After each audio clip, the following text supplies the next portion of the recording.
yung sa mga guests mo, si Kakay, sila River, sila ba personal mo talaga silang pinili? Ang ginawa kasi nung nag-meeting kami, may listahan. So, sinulat ko kung sino yung mga gusto kong guests. Tapos yun, ang syempre pinaka-ending, it's Mr. M, di ba? Call ni Mr. M and the producers.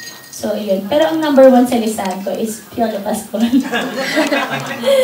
Nakwento ko po ito nung press con ng Majesty na dapat kasi ang Majesty October 16. Pero since nga sa schedule po na hindi kaya, kailangan i-move ngayong November 13. E noong October 16, kung October 16 yung concert ko, wala po nun si Papa P dahil nagbabakasyon siya sa South Africa nun.